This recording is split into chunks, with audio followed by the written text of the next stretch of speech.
What's your emergency? I killed her. She's dead.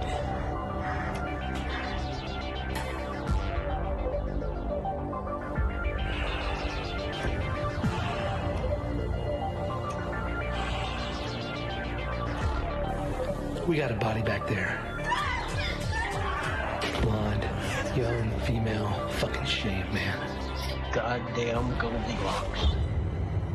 Here she is. She's number 7. Now she's dead, but not in heaven. It's not about sex to him. It's about something else. Something more powerful to him.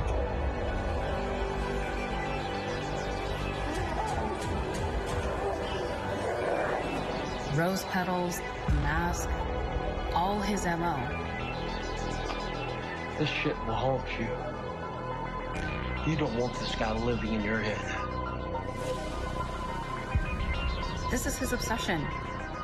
He'll never stop.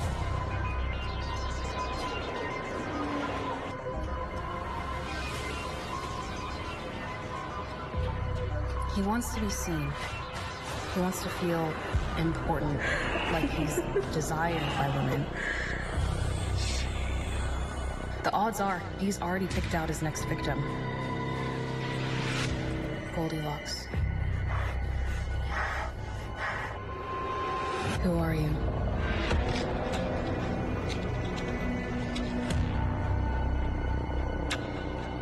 I know it's secluded, but thank you so much for staying with Noah this weekend. Getting away with Jonathan's exactly what we needed. It's no problem. I love your house.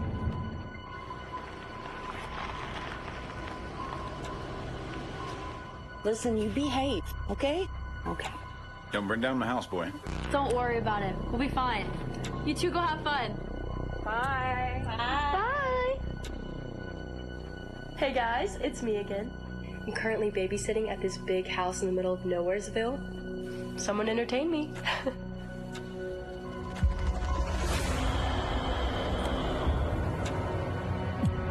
Did you hear that noise? Yeah, I heard something. I didn't see anything. It's really creepy.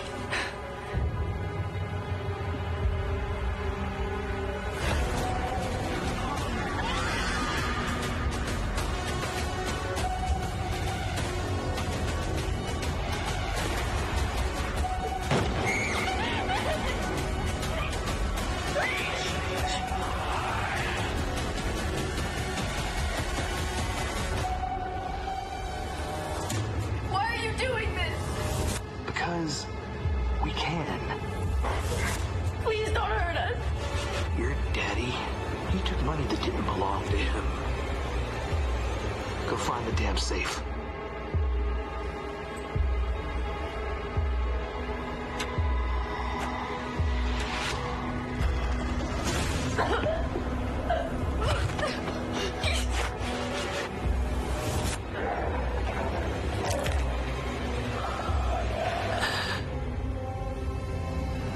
Is there anybody else in this house?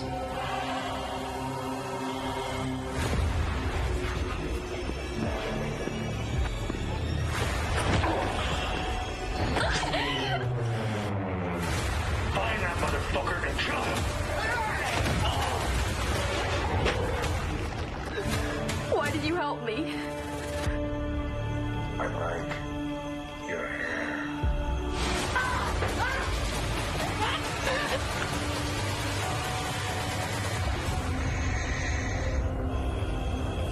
You left a message for us. What message? It says we're fucked.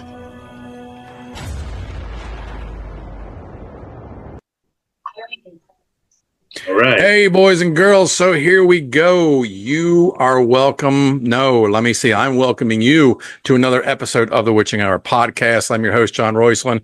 With me tonight, coming direct from you from the heat of Texas, good friend coming back to the studio again, Mr. William R. Instone. Welcome back, my friend. Good to see you on your feet. Oh yeah, it's good to be back on my feet, man. It's been a long journey of about 9 months since I've had my leg surgery. So getting back stronger every day.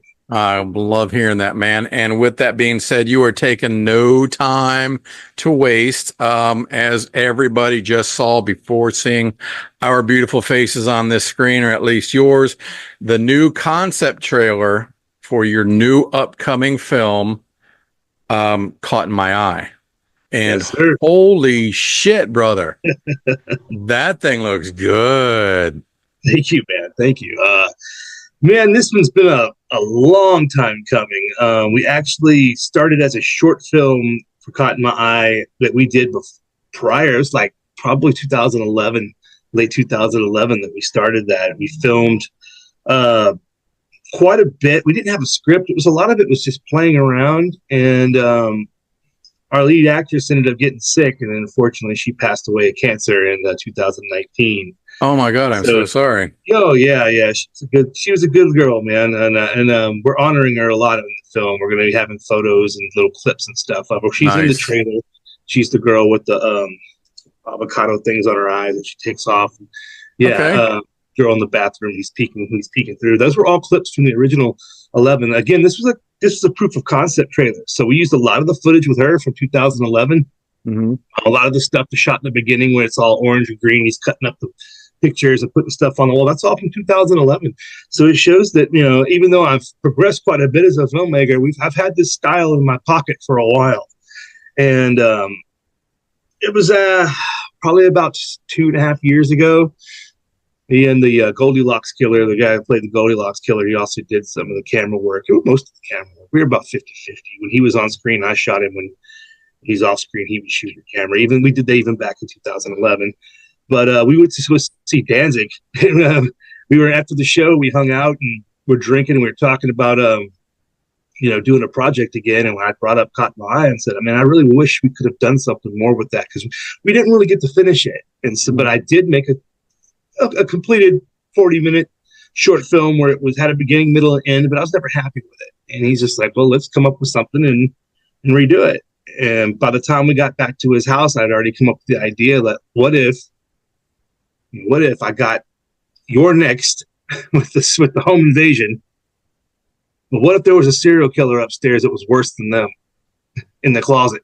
So when those guys came in, they were dealing with more than they bargained for. Right. That's kind of the idea came in, and that's the quickest script I've ever written. I started over from scratch. I probably had the whole completed 90-page script done in about 4 days. No kidding. Yeah. I've revised it and added a lot. It's blossomed over about the last. Again, it's been about 2 years now. Obviously, I had a timeout in December, but we finished the proof of concept. The last couple of scenes that we shot, I did it from sitting in a chair, and on a cane. I was very stubborn. I was walking on a cane as soon as I possibly could. So. Right. Yeah, I'm limping right there with you. Trust me. I'm not leaving the house without mine either. And I tell you what, I think so. Last time you and I spoke, we were promoting Butcher's Bluff, your last film. And I think it might not have been, I wanted to say it was Caught in My Eye. I remember you talking to me about a slasher film that you had already had a little bit to do with in the past, but had more of an 80s vibe to it. Is this possibly the same thing? Because I know you said you had a million projects in your head. Yeah, it may or may not have been. This one's got its own little vibe. It does have 80s vibes for sure. We're going with the synth soundtrack, the John Carpenter-esque soundtrack, and going, it's more 80s, 90s vibe. We have our composer and sound guy he was with Warner Brothers for years. Oh, nice. And so he's going to be bringing in a whole new thing with our audio. That audio is a big, big deal with indie films, and this dude's like a maestro with it. So I'm really happy to have him on board. He remastered and re-edited all the audio for Butcher's Bluff, and it sounds like a completely different movie now. And it happened just in time as we're signing up on our final deals for distribution. We should have those contracts signed by the end of the week. Nice. next week. So that will be at a platform near you very, very, very soon. It's 5 years coming, and I appreciate everybody's patience with it. Awesome. But we wanted to do the film festival thing for a while. I wanted to see what how we would go with film festivals, and we did pretty well. Almost every festival that we did, if we didn't win an award, we were nominated for one more than we didn't. So it turned out pretty good. I'm pretty pleased with it. Obviously, you can't win them all, and sometimes you disagree with what the judges saw. Like the last festival I went to, I'm like, we lost to that film? Are you serious? What the hell were you watching? Right. But it's been that way my whole career in filmmaking. Not to dash anybody or say I'm better than anybody or that. It's all subjective. Is what my sales agent says. We were turned down from for South by Southwest, fantastic fest, and then we were putting it all on Slam Dance this year. We thought Butcher's Club was a shoe-in for Slam Dance, and then they turned us down. And again, he's like, it's just you just never know what they're looking for. And the 2 hour running time probably doesn't help us either for film festivals. It wasn't made for film festivals. And I made the film to be seen on a big screen and to be experienced by an audience, and not really for festivals. So, there's a big possibility that a chunk of it's going to get cut out too, when the distribution grabs a hold of it. Sure, right. It is in the contract that they have a right to edit at the time, so we'll see what happens. Yeah, that's gotta suck, man. I mean, I know friends of mine have been in films, and they're like, "Dude, I got paid for it, but you'll never see me." Once the contracts were done, my entire scene was completely wiped out. He's like, I was in Machete, and I got cut out of Machete. Did you really? Robert Rodriguez Machete, yeah. I was completely cut out of it. I mean, if you blink, you can see me in one of the fight scenes at the end. I was one of the militia guys that did Don Johnson's gang. And, yeah. I'm gonna have to rewatch it again. That's awesome. You won't even recognize me because it's so quick. I mean, only reason I know where it's at because I know where I was at. Because you were there. As I was there, it happened so quick. I was like, damn! I was in the movie theater waiting to see it. I got cut out. So 3 days of work, but I got paid, and yeah. Right. Yeah, and his name's even in the ending credits. And good luck finding him. It's non-existent. And that really sucks. That sucks. Well, so speaking of conventions, I saw some very amusing pictures and a couple video slots from a horror convention recently with pushing Caught in My Eye with Goldilocks there. Yeah, look at this. And there it is. This is some of it. And there it is. Women are donating their hair because Goldilocks is a psychopathic, crazy son of a bitch, and he cuts his women's hair off, and that's his collection. He collects and he wears the wig, and he wears the doll mask. And we actually just shot in the dark when girls were walking by. And we're like, hey, you like your hair? You're blonde. You're good. You want to donate it? Can we have it? And I couldn't believe it. Okay, as long as it's a small piece. Sure. Oh my God. So I was filming it, and we got their names written down, and we're going to give them credits in credit for giving us their hair. No, my God. So where do you put them in? Do you put them in the makeup department? Do you put them in special effects? I mean, damn. Special thank yous because they gave us a piece of their hair. I mean, we have their DNA. I mean, you put your blood, sweat, and tears and emotions into this film, and these women are actually physically giving you parts of their body. That is devotion right there. That is something else. Wow. They like Goldilocks. They haven't seen how horrible he is, and that's the thing about the movie is I want to make, like I said, it's kind of like the collector and Your Next mixed together, but Goldilocks is based off of Norman Bates, Buffalo Bill, and the actual killer BTK, Dennis Rader. And while he's in the house, the girl actually gets a home invasion. Yeah. And I love that idea. I mean, I'm sorry that I can't think of another time where I'm a stalker. Yeah, Michael Myers is in a house getting ready to kill a girl, and then all of a sudden Freddy Krueger kicks the door in after the same chick. Has never happened. I fucking flipped out. I was like, what the fuck? That's awesome. Yeah. Awesome. It was basically like we decided when we were doing that from the Danzig show, we're like, what's something we can make to make it interesting? And I was like, what if we did it from dusk till dawn? You know, where the first part of it's one thing and the second part's something else. And that's kind of what it evolved from.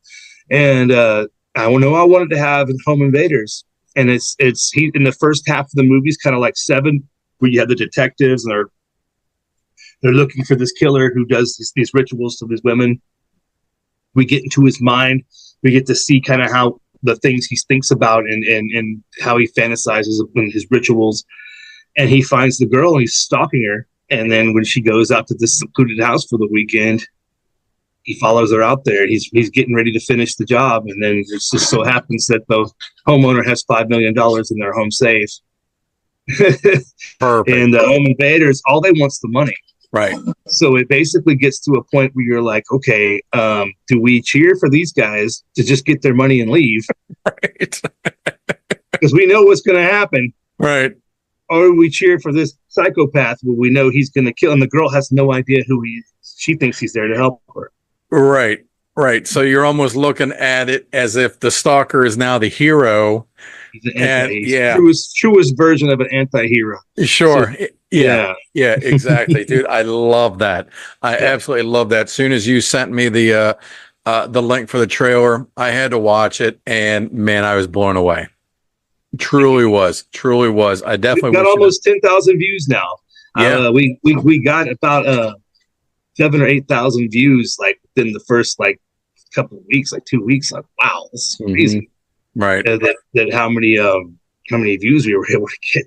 It's like, okay, I've never had any video get that kind of traction. So there's definitely a lot of interest in it. So it's time to make it. Like I said, this was a proof of concept, and we did it with no crew, no money.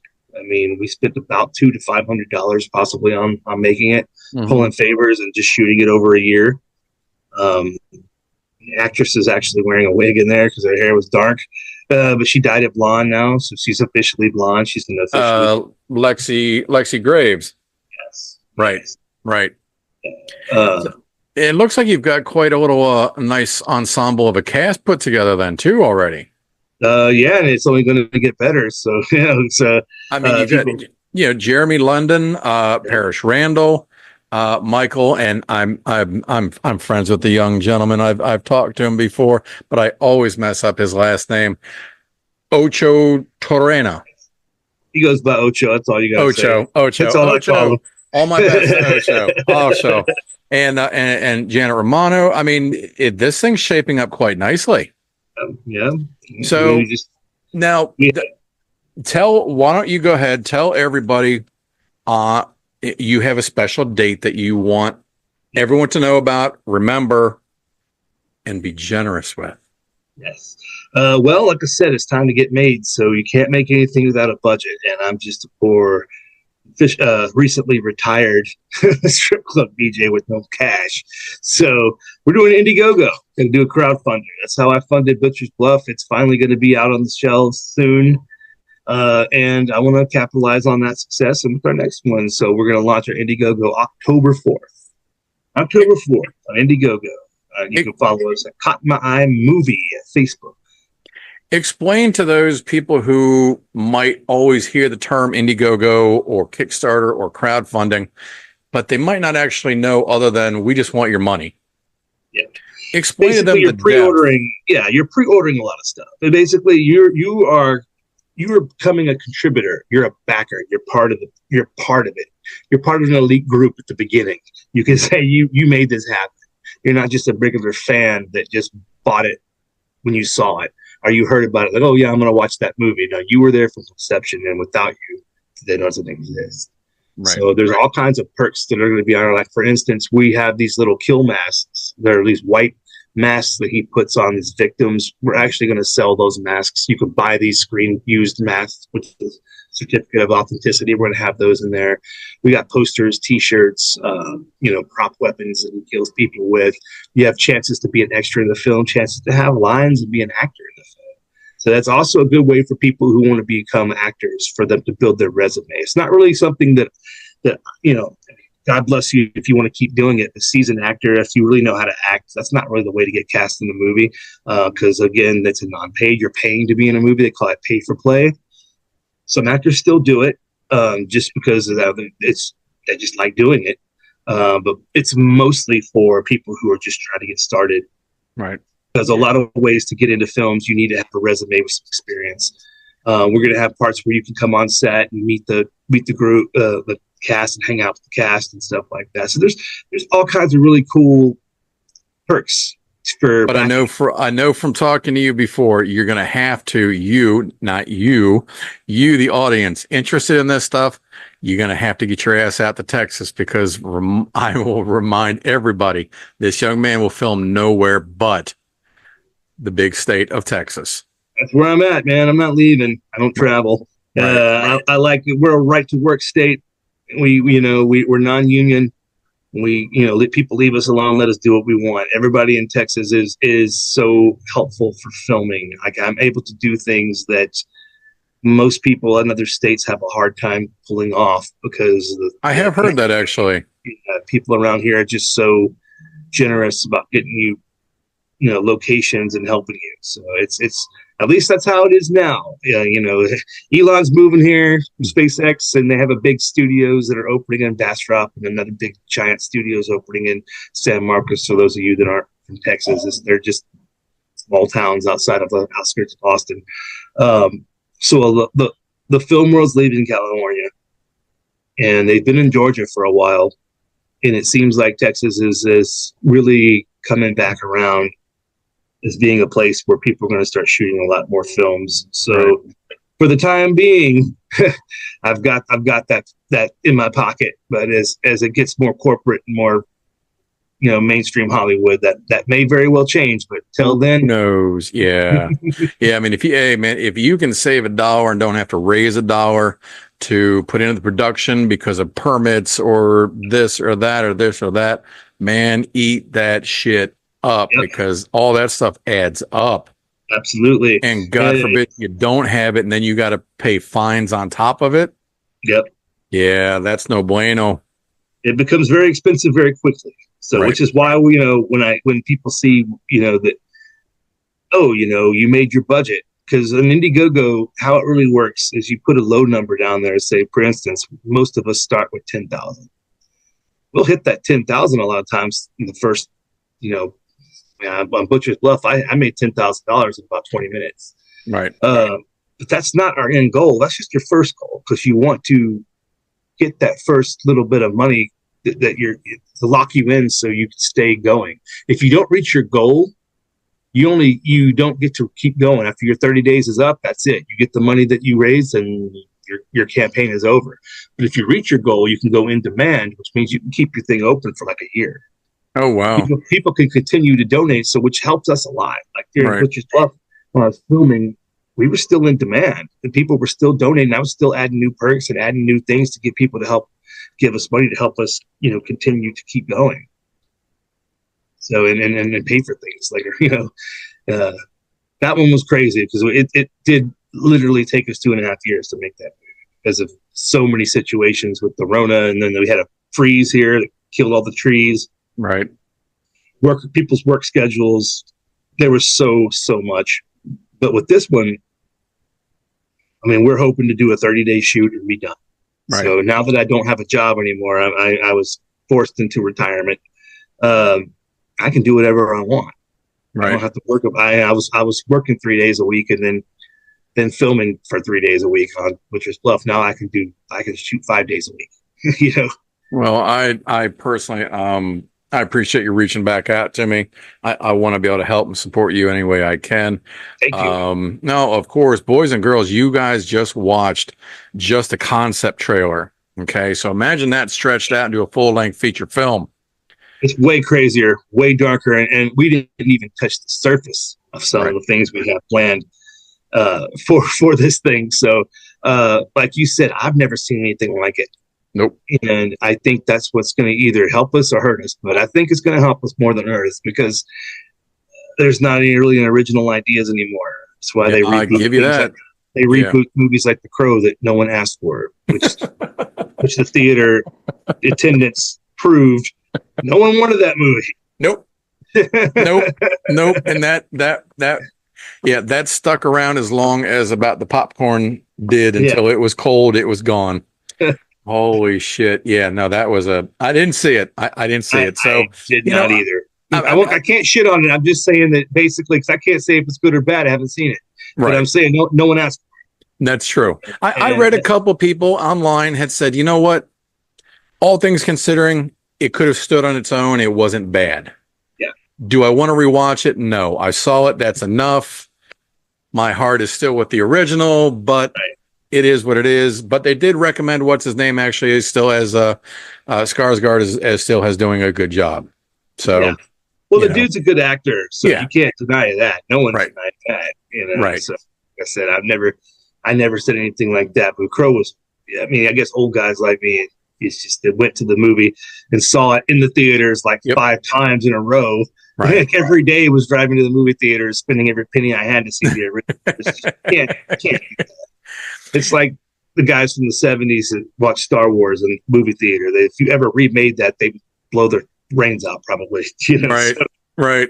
You know, I want original ideas, but I like, again, it's my style to pay homage to the films that I love, which is why Butcher's Bluff in some of the reviews it's gotten, they all say the same thing. This guy wears his influences on his sleeve and makes no attempt at hiding it, and I don't.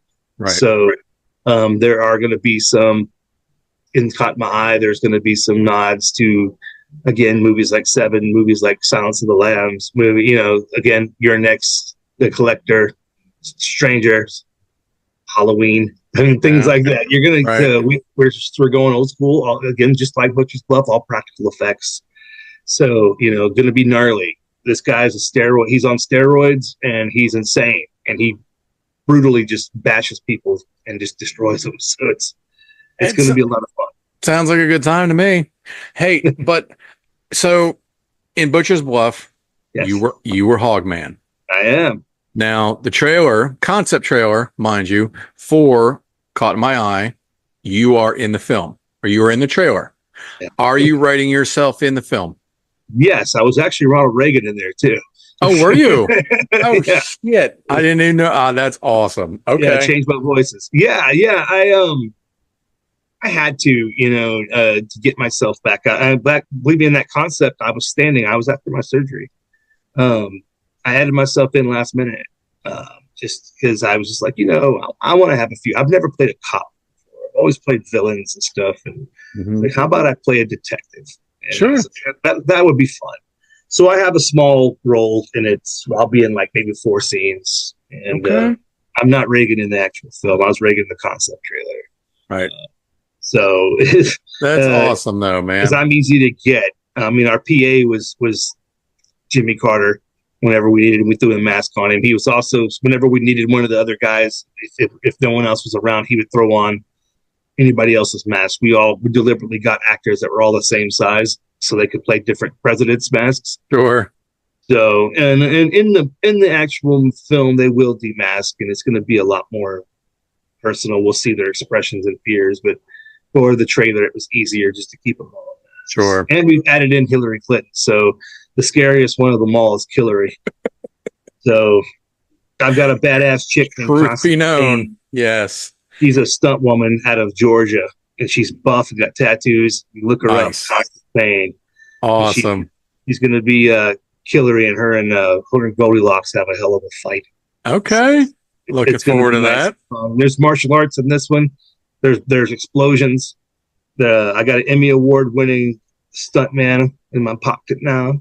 We got the next Michael Bay I'm talking to right over here. Look at you. Oh, I don't know, man. That's just, I don't know about all that, but I like to make indie films. But I've got ideas. I mean, we just started coming up with an idea for like a futuristic Mad Max meets Blade Runner type of story that I'm working on now. I saw the pictures. You're looking for a vehicle. I saw that, and I love that. That was my first love with films, was anything post-apocalyptic. Man, I was all over it. It didn't matter how bad it was. Yeah, when we were going up in the 80s and 90s, we loved that shit. And I think it's time. The Fallout has gotten really famous, popular, the show Fallout. So I think now it might be a time to jump on board with something like that. Hell yeah. Change it up a little bit. That would be awesome. Yeah. Hey, always have a little horror in there. Oh, well, they got to have blood and guts somewhere, right? Every good movie's got to have it. Exactly. I hate to do this to you folks. And William, I want to thank you obviously for joining us again. Boys and girls, be sure to be out there, support Butcher's Bluff, and get on board October. That's all I'm saying. Okay. Caught My Eye Movie. Caught My Eye Movie at Facebook. You will have all the updates on there, or you can just follow me personally. I will add you. I'm on Facebook more than Instagram, but I'm on both. I'm also on TikTok now too. Boys and girls, please hit the subscribe button down below. I would definitely appreciate your support. Be sure to look for me on Roku as well. Just hit the download. Apps free. I give you myself for free for your own personal entertainment. Boys and girls, thank you so much for joining us tonight. William R. Instone, I thank you so much. Caught in My Eye. Boys and girls, October 4th, get behind this film and support it. I appreciate everybody. Thank you guys for joining me. And as always, remember to please keep it evil.